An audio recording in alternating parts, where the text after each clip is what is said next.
Hello everyone, आज हम हमारी सीरीज को आगे बढ़ाते हुए जो हमारा चैप्टर था कार्बन एंड इट्स कंपाउंड, इसमें एक टॉपिक लेते हैं अल्कोहल। तो देखिए अल्कोहल क्या होता है।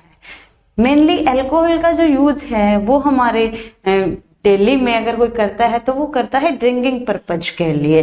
तो देखो अल्कोहल हम केमिस्ट्री में कैसे पढ़ेंगे।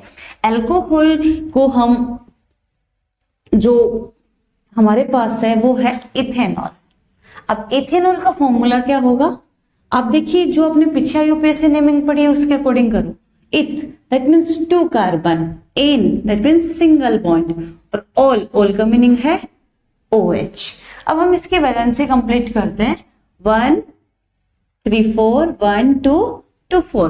दैट मीन्स हमारे पास जो फॉर्मूला बना है वो क्या बन गया, CH3CH2OH।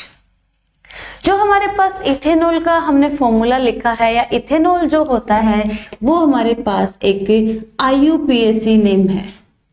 अगर हम बात करते हैं इसके कॉमन नेम की तो इसका जो कॉमन नेम होगा वो हमारे पास होगा इथाइल अल्कोहल।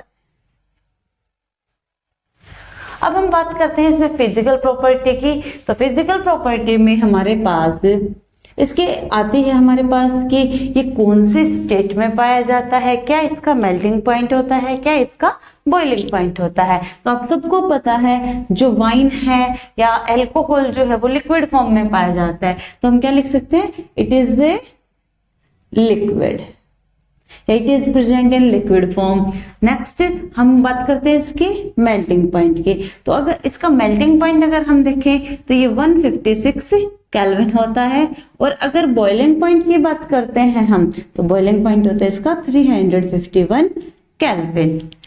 दूसरा, जो हमारे पास अल्कोहल है वो हर टाइप्स के प्रोपोर्शन में वाटर के अंदर क्या हो जा सकता है, डिसॉल्व हो सकता है। तो it can be dissolve in water.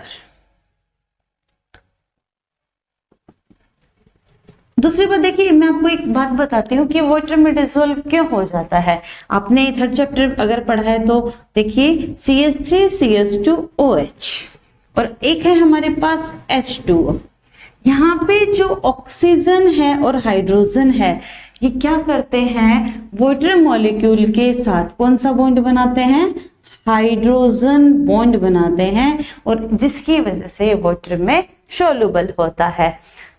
अब हमारे पास नेक्स्ट जो आती है वो ये पूछा जाता है कि इसका यूज कहाँ कहाँ होता है।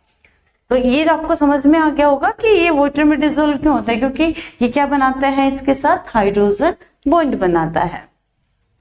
अब हम बात करते हैं इसके यूज की। तो इसका जो यूज है वो एक सबसे पहले किया जाता है टिंक्चर आयोडीन बनाने में।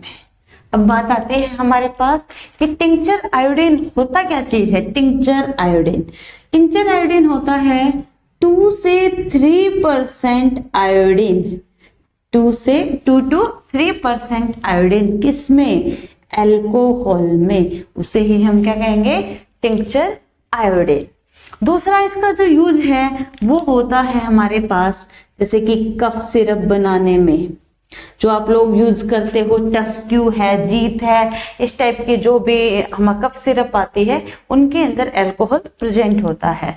नेक्स्ट जो इसका यूज होता है वो टॉनिक्स बनाने में भी किया जाता है। जैसे मान लो विटामिन के टॉनिक्स हैं या फिर हेल्दी टॉनिक्स जो भी होंगे उनमें भी इसका यूज है वो किया जाता है। अब आती है हमारे पास की केमिकल प्रॉपर्टीज, जिसमें हम बात करेंगे रिएक्शन की। तो रिएक्शन देखिए, इसकी जो फर्स्ट रिएक्शन होती है वो है हमारे पास रिएक्शन विद सोडियम। आप सबको पता है सोडियम क्या होता है, एक हाईली रिएक्टिव एलिमेंट होता है। तो अब देखो इसकी रिएक्शन करते हैं हम। हमारे पास है इथेनॉल, इथेनॉल का फॉर्मूला लिखा हमने। इथेनॉल की रिएक्शन की हमने सोडियम के साथ, भाई क्या बनेगा हमारे पास, जब हम इसकी रिएक्शन करेंगे तो हमारे पास हाइड्रोजन गैस बाहर निकलेगी। और हाइड्रोजन गैस बाहर कब निकलेगी, देखिए ये हमारे पास है O negative, H positive, Na positive. अब अटैक जो होगा वो क्या करेगा, जो नेगेटिव है वो पॉजिटिव पे अटैक करेगा और ये हमारे पास बाहर रहेगा। तो क्या बनेगा, CH3CH2ONA, जिसको हम कहेंगे सोडियम इथोक्साइड, और प्लस क्या बचा H, लेकिन H तो कभी सिंगल बचता ही नहीं है, क्या करेंगे इसकी 2 मॉलिक्यूल्स बना लेते हैं, कोफिशिएंट लगा दिया हमने इसके आगे, तो यहाँ पे क्या बन गया 2 मॉलिक्यूल सोडियम इथोक्साइड के प्लस से H2। ये इसकी फर्स्ट रिएक्शन है। इसकी जो सेकेंड रिएक्शन आती है वो देखिए क्या आती है। इसकी जो सेकेंड रिएक्शन है वो है हमारे पास reaction with hot concentrated H2SO4। ध्यान रखना कि जब भी ये हॉट कंसंट्रेटेड H2SO4 के प्रेजेंस में रिएक्शन करेगा तो हमारे पास क्या बनेगा, एल्कीन की प्रिपरेशन होगी। जैसे कि आपके पास है CH3 CH2 OH, यहाँ एरो इस पे लिखा हमने हॉट कंसंट्रेटेड H2SO4, हमारे पास बनेगा CH2 डबल बॉन्ड CH2, क्योंकि एल्कीन बनेगा और एल्कीन में क्या है डबल बॉन्ड आता है, हमारे पास 2 ही कार्बन, इसलिए हमने क्या बनाया CH3 double bond CH2 plus H2, और बाहर निकलेगा O, H2O, ये हमारे पास बाहर निकल जाएगा। जो हॉट कंसंट्रेटेड H2SO4 है, ये क्या कर सकता है कि अल्कोहल में से वाटर को अलग कर सकता है, ये इसकी प्रॉपर्टी होती है आपके पास। अब देखिए हमारे पास जो अल्कोहल है इसकी एक ही रिएक्शन जो आपने पढ़ी होगी ऑक्सीडेशन में, कि अगर हम इसका ऑक्सीडेशन करते हैं जो एल्कलाइन के NO4 और एसिडिफाइड K2Cl2O7 होता है, तो वहां पे हमारे पास क्या बनता है, ध्यान देना इन दोनों रिएक्शन में डिफरेंस है। एक अगर आपके पास ये होती रिएक्शन CH3 CH2 OH, ऊपर लिखा होता है alkaline KMNO4 and acidified K2Cl2O7, जो मैंने आपको पीछे केमिकल प्रॉपर्टीज में पढ़ाई भी थी। यहाँ पे हमारे पास क्या बनता था CH3 COH, यहाँ पे हमारे पास प्रिपेयर होती थी कार्बोक्सिलिक एसिड, बट यहाँ पे ऐसा नहीं होगा। हॉट कंसंट्रेटेड की प्रेजेंस में ऑलवेज क्या बनेगा हमारे पास, एल्केन बनेगा। अब देखो अल्कोहल हमारे पास ये है, लेकिन अल्कोहल में हमने इथेनॉल पढ़ा, हमारे पास 2 अल्कोहल और होते हैं, एक होता है एब्सोल्यूट अल्कोहल और एक होता है डीनेचुरेटेड अल्कोहल। देखो इसका क्या मीनिंग होता है, हमारे पास है एब्सोल्यूट अल्कोहल। एब्सोल्यूट क्या मानते हो, absolute absolutely right, that means जो बिल्कुल ठीक होता है। तो यहाँ पे भी सेम मीनिंग है, जहां पे 99% क्या हो, इथेनॉल होगा, उसे हम क्या कहेंगे, एब्सोल्यूट अल्कोहल। दैट मींस जिसमें 1% से ज्यादा क्या नहीं होना चाहिए, कोई अदर सब्सटेंस नहीं होना चाहिए, उसे हम कहेंगे एब्सोल्यूट अल्कोहल।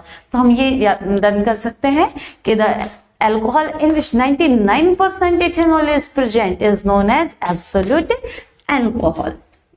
नेक्स्ट जो आता है वो मैंने आपको बताया डीनेचुरेटेड अल्कोहल।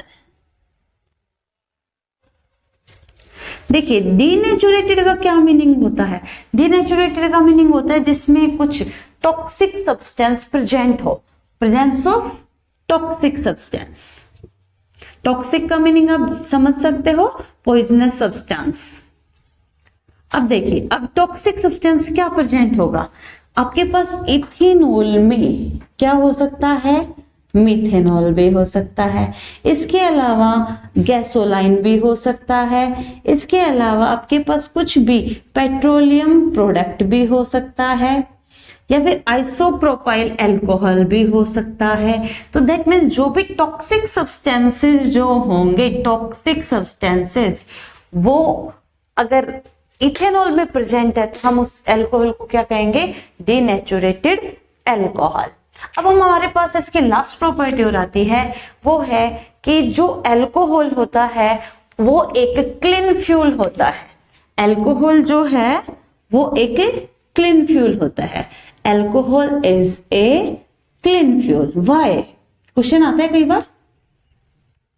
रीजन क्या है कि जब भी हम अल्कोहल को बर्न करेंगे, जब हम अल्कोहल को क्या करेंगे, बर्न करेंगे, तो ये कंप्लीटली बर्न होगा और हमारे पास कुछ अनवांटेड सब्सटेंसेस ना दे करके सिर्फ क्या देगा, CO2 और H2O ही देगा। इसलिए हम कहते हैं अल्कोहल जो है वो एक क्लीन फ्यूल होता है। तो ये था आज का हमारा टॉपिक अल्कोहल। नेक्स्ट सीरीज में हम करेंगे soap and detergent. Thank you.